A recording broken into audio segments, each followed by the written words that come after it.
Opinions expressed in this episode are personal. They do not necessarily reflect the views of this streaming platform. Good day, everyone, and welcome to another edition of Let's Be Diverse. I am your host, Andrew Stoute. This episode is dedicated to all my loved ones who have supported me through this journey. The interesting topic that came up to me this week that I thought I wanted to get into is trauma-informed for an organization. It was something that was really interesting to me, so I thought I would delve into this today. And I was lucky enough to find someone who has great experience and great knowledge in this area. So my guest is Michelle Vande Hey. Michelle founded Light of Love Coaching in February of 2020 and is a trauma-informed certified holistic life coach. She empowers mission-driven leaders and teams to overcome the culture of overgiving and self-sacrifice so they don't lose themselves in their mission. Michelle guides leaders and teams to connect more deeply to themselves, their mission, and their community through holistic coaching and somatic practices, which creates long-lasting, sustainable impact.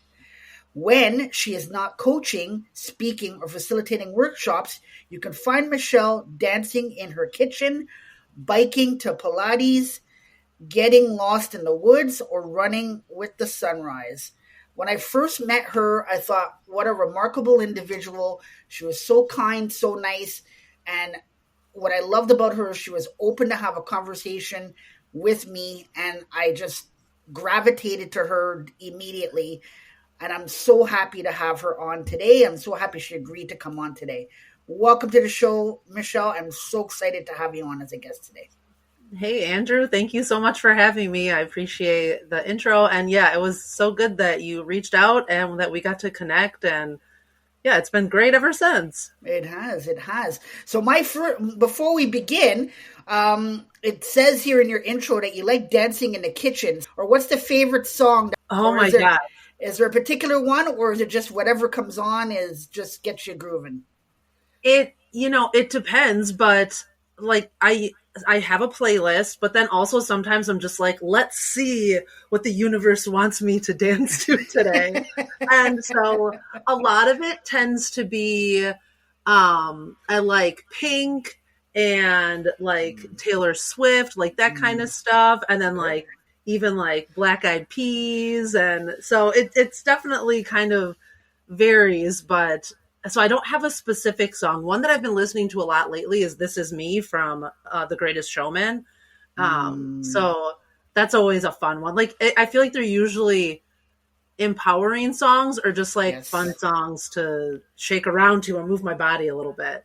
Yes, I totally agree with you. I like the mix of the old school and a little bit of the Black Eyed Peas. So kind of going into, a little like new school and old school. One that I've actually been listening to a lot lately is a little bit of Mary J. Blige. And there's one song in particular that's just fine. And it's just one of those songs that just starts off right from the get-go, great beat. And just her words in there is pretty inspiring. That I'm just me and this is who I am and take me for who I am and I'm not going to let you put me down. And so it's a really inspiring song for sure. So I do enjoy it. Oh, I love that. How are things with you in your world, Michelle? What's going on?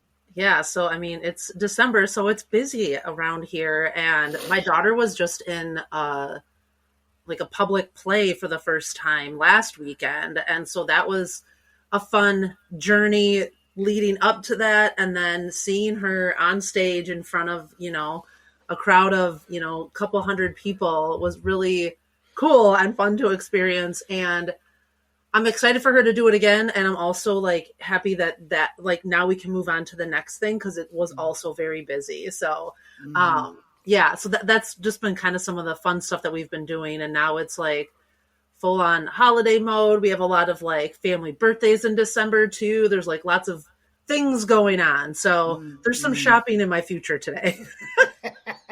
Gwen, how's business going in your end there?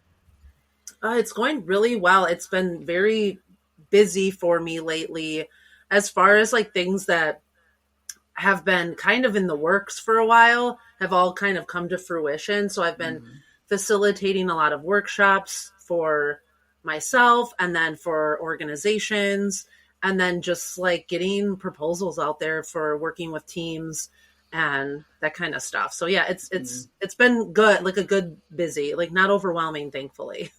Well, that's good. That's good. It should be. I find it is a busy time. We are trying to prepare for the new year, so you're trying to kind of get stuff ready for the new year's, but it's kind of like a wind down of like what we accomplished this year, and what's to come for the new year. So that's the kind of way that I kind of look at it as well. So Yeah. it's an interesting time. Well, I'm glad to hear that things are going well with you on your end. Congratulations on your little one's first concert. That's awesome. Yeah. And there's lots of things to come. Maybe we might be talking about a superstar in the mix there. Who knows? Yeah, who knows? So before we begin, I always have a fun question to get my guests engaged and going into the podcast. Are you ready for yours today? Yes. I thought it was the dancing one. No. Surprise, surprise. So your question is, why do we say that we have the weight of the world on our shoulders, but when we try to express it, we say that we have to get it off of our chests? Oh, ooh, that is a good one. I mean, just thinking about it myself, I feel like I don't know, it's like you're carrying things on your, like when you carry things, typically you're carrying them on your shoulders, right? Or like on your back. And then when you say like you have to get it off your chest, like for me, I feel like it's because it's like something that's been like on my heart, so to speak, or it's like you feel that like in your heart, and so it's like you want to get it off your chest. So that's from my perspective, that's how I kind of feel about it, but I never have thought about that before. That's such a good question. Yeah, why not? You could steal it, absolutely. Yeah. It's something that I have. I love your answer. For somebody that didn't know what the question was, you did a great job. So I appreciate you having fun with me. I just love these types of questions to start. They're so fun, and I think I enjoy them more than the guest because I like to see what the guest is going to answer. So Yeah. you did a good job. Ooh, I passed. Yeah, you passed. You did. Check mark for Michelle here today. So why don't we start off with you telling us a little bit about you, your story, and your why? My story, like especially when it comes to coaching, it really started back in 2018. So we have two children. One, our son died back in October of 2018. And that really, obviously just completely changed our lives. And moving into that new year and then coming that next fall. So really it was like around a year later. And I think part of it was I was also doing daycare part-time because I was staying home with my kids and doing all that kind of stuff. And I was talking to a friend, and I've always had some sort of like business on the side. I've always been entrepreneurial. And I'm like, I don't know what I want to do with my life because my daughter, my daycare kids, they're all getting older. They're going to school more. And I don't want to do daycare my whole life. Like that was never the plan.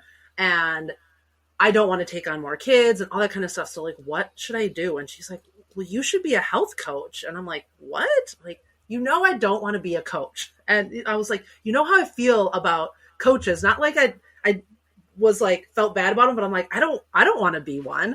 Mm-hmm. And she's like, because one of my businesses was in the health and nutrition industry for the last like 10 years.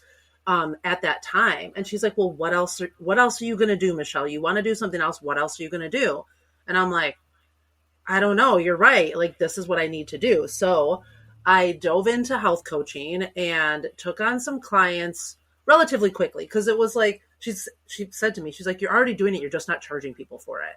Mm-hmm. And so that's when I started, and I wasn't looking for anything different, but I kept noticing that my clients really needed more work with their mindset than anything. They didn't need to know what to eat, what not to eat, but they really needed to figure out their mindset. Mm-hmm. And again, I wasn't really looking for something, but then come the new year, January of 2020, and I come across this holistic life coaching certification. And I was like, okay, I didn't want to be a health coach. I sure as heck did not want to be a life coach. Like, those are the people that just tell you what to do with your lives, and they're know-it-alls. Like, that's like those ego things that I had in the back of my head. But there was something about it being holistic, which I feel like most life coaches are, but it was like that piece of it that really drew me in. Mm-hmm. And so I'm like, okay, I'm going to do this. I'm not going to tell anyone. I'm not going to even call myself a life coach. I'm just going to use what I learned with my current clients. Mm-hmm. Well, I think the universe or God was really laughing at me, because as soon as I dove into that certification, we were doing like a meditation, and just something came over me, and it was just like this message of like, you need to help grieving moms.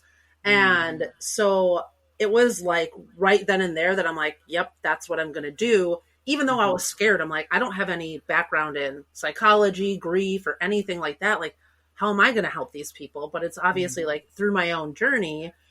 And so I had been doing that for the past several years. And then obviously the pandemic happened. But then end of 2021, beginning of 2022, I started getting asked to speak, to facilitate meditation and things like that at conferences and workshops and retreats. And a lot of it was coming from nonprofit organizations. Mm-hmm. And so I was starting to work with some of them to do some of this stuff. And in speaking with them and talking with them and hearing about a lot of their struggles and things that they're going through, I all of a sudden just kind of realized at the end of last year, so at the end of 2022, I'm like, I really should be helping these people, because I can really create a bigger impact that way. And I love working with people that have a little bit of this, like this drive to make things better, or to change, or to help people that have maybe gone through something that they've gone through. And so I made that shift at the end of last year and kind of made it official at the beginning of this year that I'm going to start working with mission-driven leaders. And then in doing that, it came while I was like talking about this and sharing about this with people and starting to doing some other types of speaking, I got some people and organizations that are like, well, can you work with my entire team? And so that's when I started working with leaders and teams. So it's been a fun journey this past year, because it feels like it's been such a journey, and it's been interesting, like almost like reinventing myself in a way that I felt like it was going to go faster. But that's what I said earlier. It's like a lot of things that have kind of been culminating throughout this entire year have come to fruition now these past couple months. So that's what has like brought me to today, really. First off, back from 2018, I commend you for your strength to keep going and to pursue your dream. So I definitely want to commend you on that. First of all, the other thing I want to commend you on is it's amazing how people in a leadership standpoint, it's amazing how people can take what they've done, their skills, and transfer it to another thing, and then take that and transfer it to another thing, taking what you've learned from the past, from even going back from daycare to going into what you're doing now. I'm sure that you can say that you took a little bit of everything from the past years to adapt it to the next stage in the next phase of your career. So I want to commend you for doing. Do you have any ability to adapt and courage to move forward in what you were looking to do? Yeah, thank you. And it's funny you bring that up, because I don't know if you've ever taken like the Strengths Finders test. Have you ever done that personality test before? Mm-hmm. So my second strength is adaptability. So it makes a lot of sense. Yeah, and it is interesting. And it is funny, like, even just like with daycare and kids, it's like we can learn so much from kids. And I learned so much from kids. And I think that's just like, it's a beautiful way to learn and kind of see Yeah. the lens through the eyes of children. Hmm. I was talking to somebody a couple weeks ago, and we're talking about leadership, and I was saying to them, we just forget that we were leaders way back when we were children. And I said to them, and I'll probably date myself again here, but I remember when I was a kid playing a game called Follow the Leader, where the one person, the kid is the leader, and you're following them. And we just forget that way back when, that's when we learned to become a leader. Our parents teach us how to become leaders. So you were talking about your little one getting ready to do a performance. Being a leader as a parent, preparing them and teaching them how to prepare for this. And then the next time they're going to be even more prepared for it because they were ready to go. So we just forget the standpoints of leadership and where that comes from. And when we actually sit down and think about it, say, hey, I was a leader back then, or I did, learn, teach people how to do this and do that. It's amazing when we sit down and actually put pen to paper and actually think about it. Yeah, definitely. So, what does it mean to be trauma informed in the workplace? Yeah, to be trauma informed. And so, like, this is where last year, so in 2022, I did this 20-hour trauma sensitive yoga training. Yep. And it was actually a friend of mine that's a psychotherapist and coach was like, we should do this together. And I'm like, yeah, let's do it. Mm-hmm. Especially because it's like, at the time I was working with grieving parents, and it's like, yes, they've obviously been through trauma.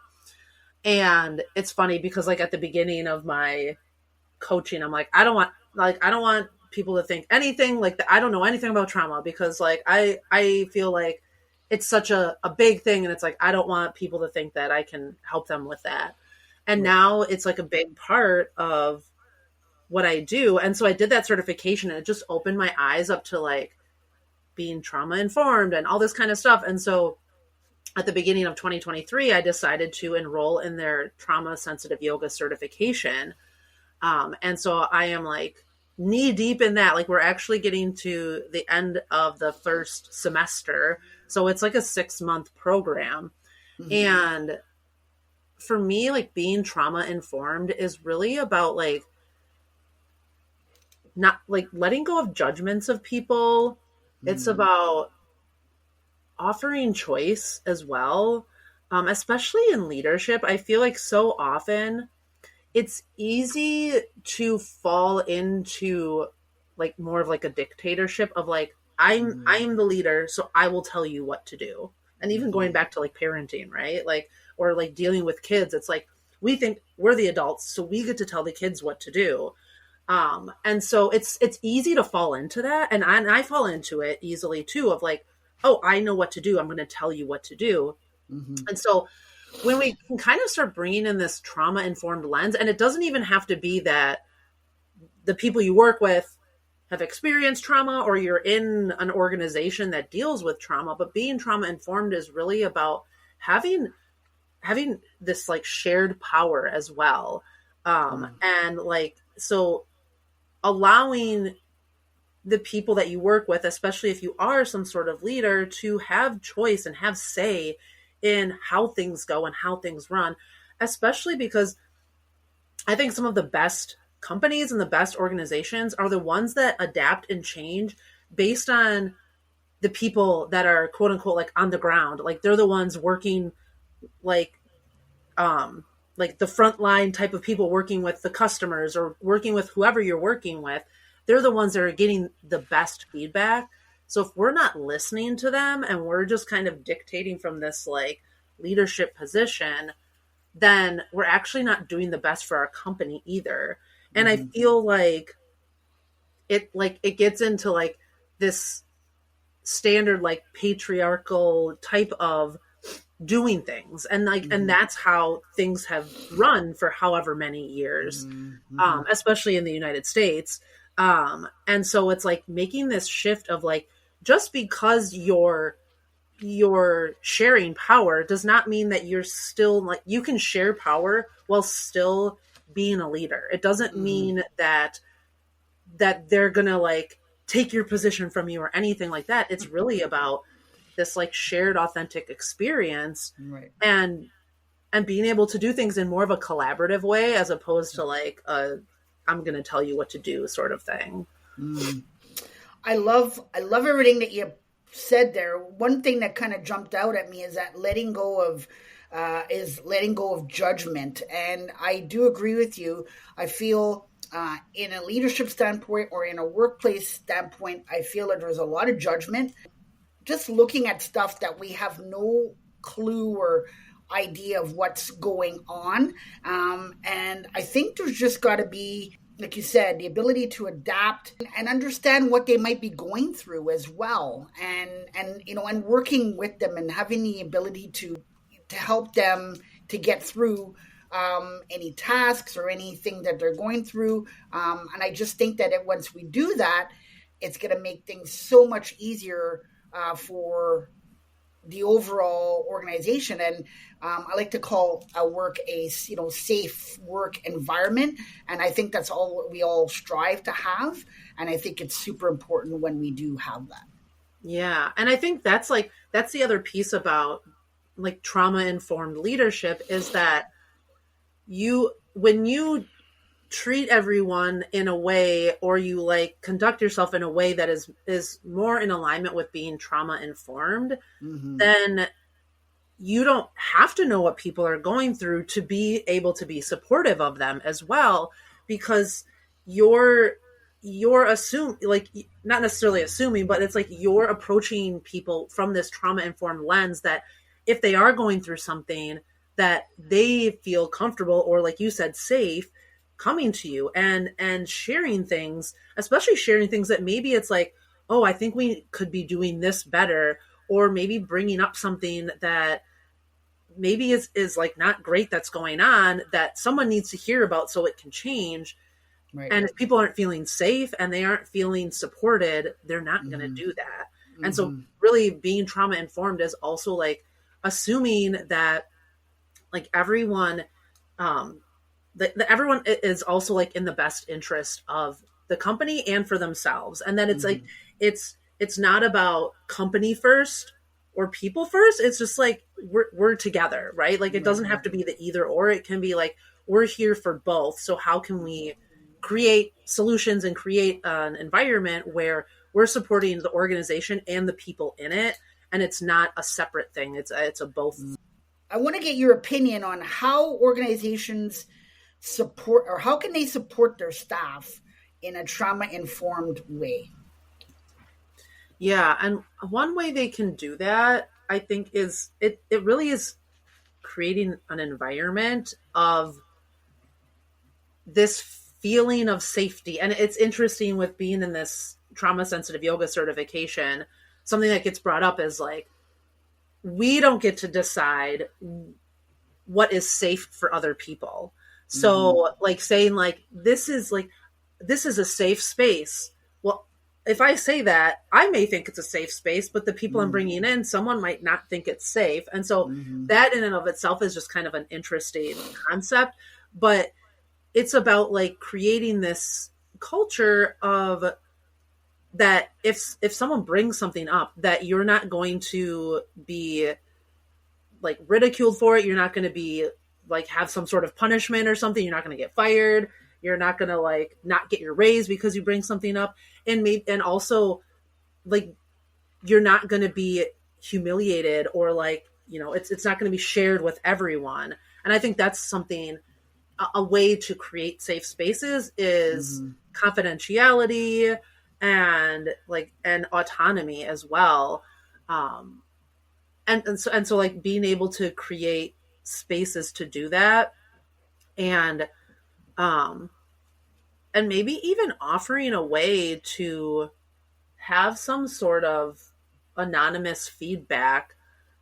And it's like, it wouldn't be something that you would want to use all the time, because sometimes if there's conflicts coming up, it's easier if you can, address them directly with the people that they involve. But sometimes there's things that we don't need to know who's involved to address it as well. And someone who might feel afraid of coming forward and saying something can have this maybe more of a feeling of safety if they can do it anonymously.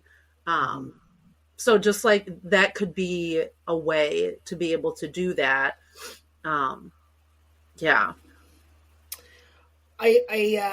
I love the culture, the creating a culture that is safe to bring up ideas. I know in a lot of situations, people are almost sometimes afraid to come forward because they feel like their ideas are going to be shot down. So the company may not use your idea, but it doesn't mean that your idea is going to be, the next idea that you come up with is going to be something that they would use. But by not being afraid to come forward and bring ideas and talk about things that, or structures or processes that we're looking to adopt, if you're afraid to, if you're thinking, oh, I'm not going to bring that up because they're just going to shoot it down, then, those ideas or that creativity is never going to be, and innovation is never going to be brought into play if we never do that. And of course, mistakes are going to be made. So if we're afraid to do that, things are never going to develop. But the next one might be like, okay, well, yeah, that might be good. Let's see if we, let's try to adopt that. Let's see if we can try that. And then, we can't be afraid. I always say to myself, I'm never afraid of the word no. So we're going to hear no in our lifetime.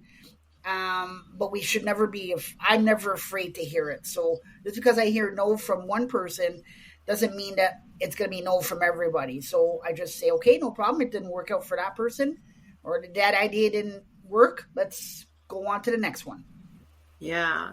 And the ability to allow your employees and your staff to say no, right? Like that they don't always have to say yes to everything. Right. And obviously there are certain things that need to get done on certain timelines and all that kind of stuff. And if you have great workers, they're going to know that. But there are certain things where it's like, people don't have to say yes to everything. Like allowing them to have the space to say no to some things can be really powerful as well, because that's that shared power, right? That's that, like, giving them some of their power and feeling like then they're feeling empowered. Like, oh, I get to choose what I do.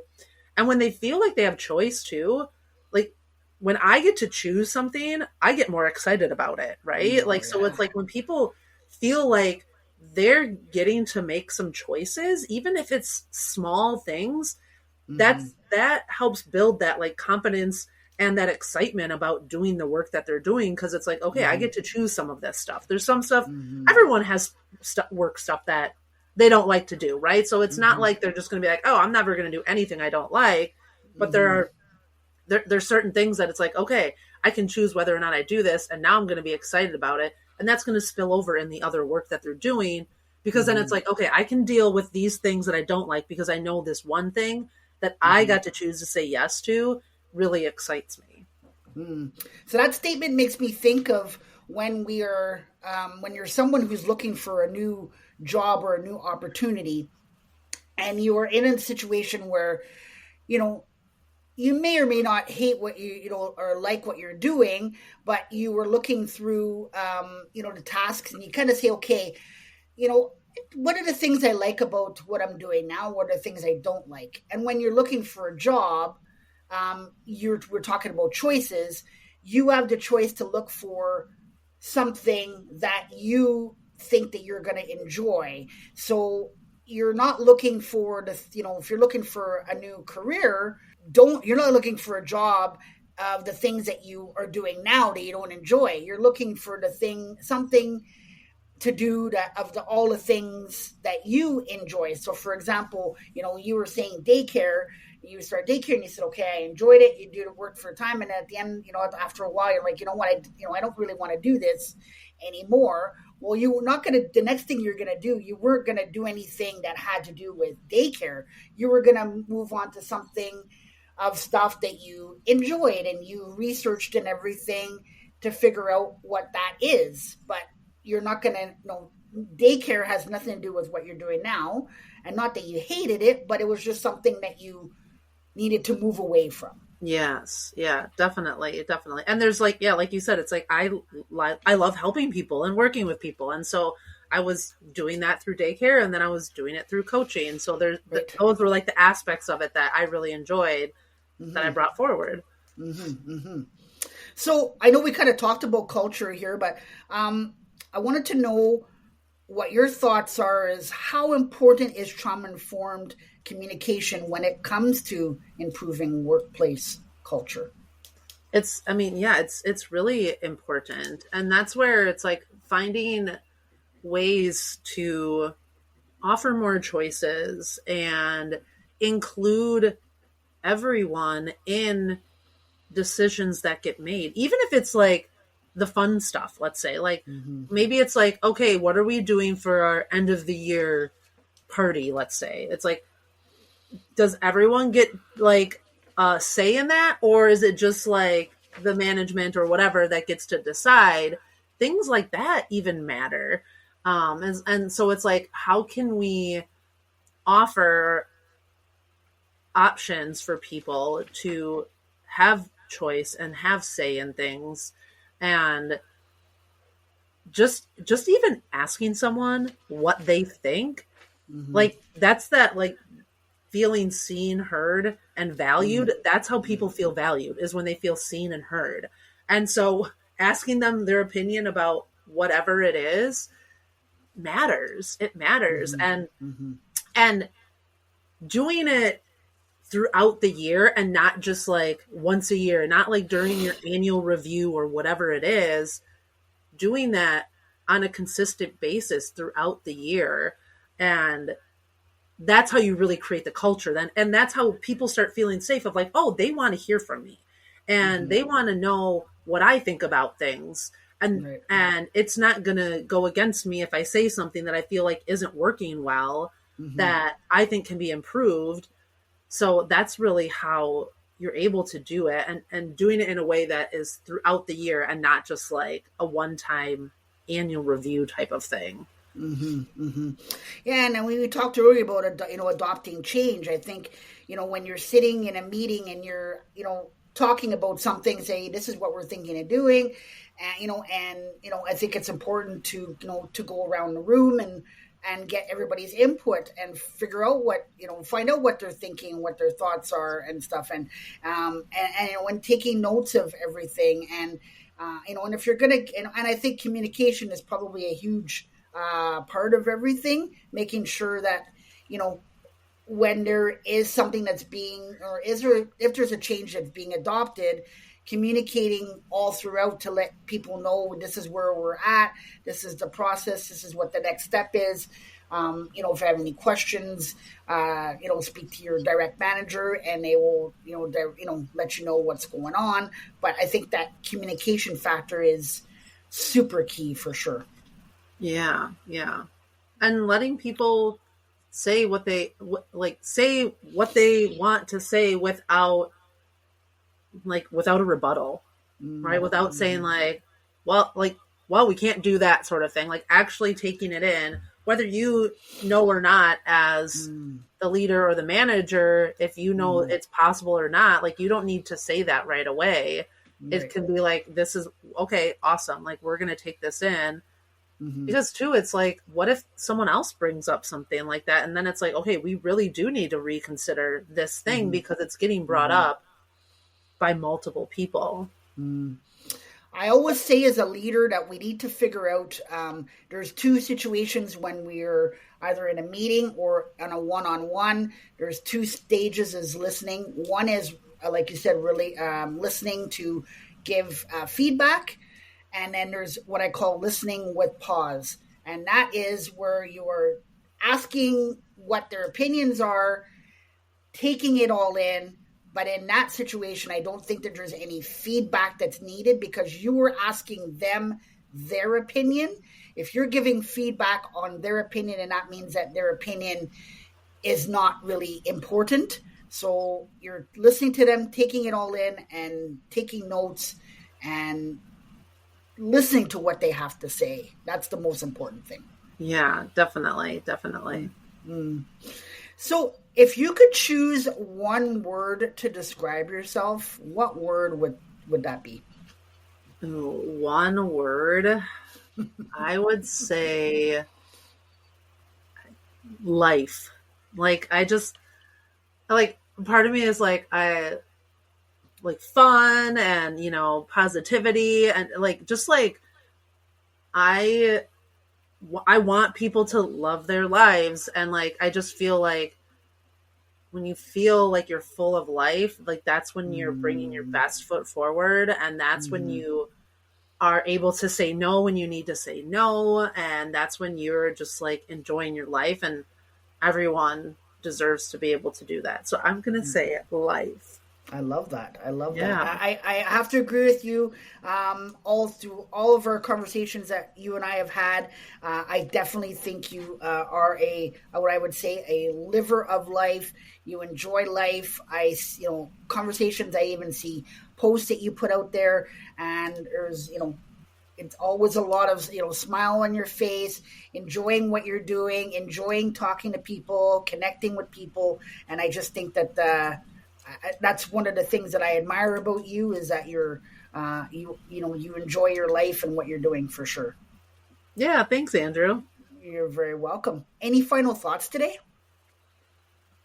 Just to, if anything that we talked about today, especially if you are a leader or a manager or something like that, and it feels like, was I being attacked or something? Like sometimes it can kind of feel that way, to just like take a step back and know that everything that we talked about today is in love. It's not in judgment. And it's like, we're just kind of trying to shift how we're used to working. And so to not judge yourself if you're doing things in a way that doesn't feel good, maybe, and you're like, okay, I do want to make this shift. That's great. Like everything we talked about, it's just about bringing awareness. And hopefully, if you have some new awarenesses, that then you can start making some of these Mm, shifts and these changes. But to not feel like, oh my gosh, I'm a terrible person because I'm doing this, and this.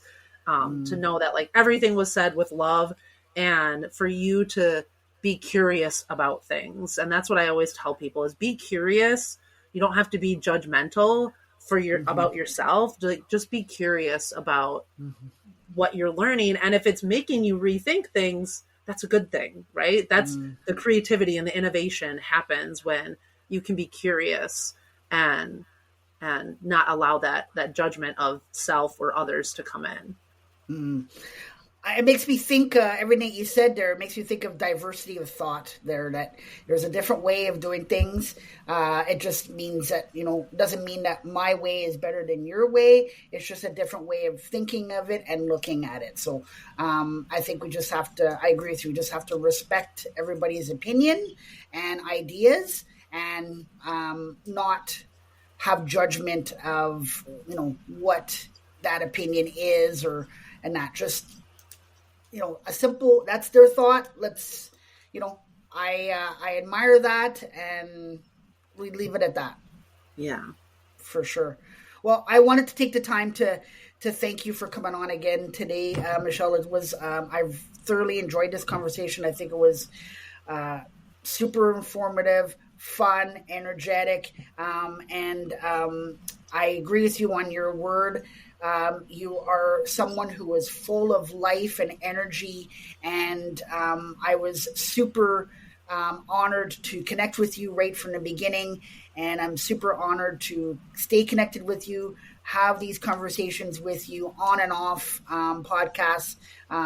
You're a tremendous individual, and I am honored that you were willing to spend the time with me today. So thank you very much. Yeah. Thank you so much for having me, Andrew. You're very welcome.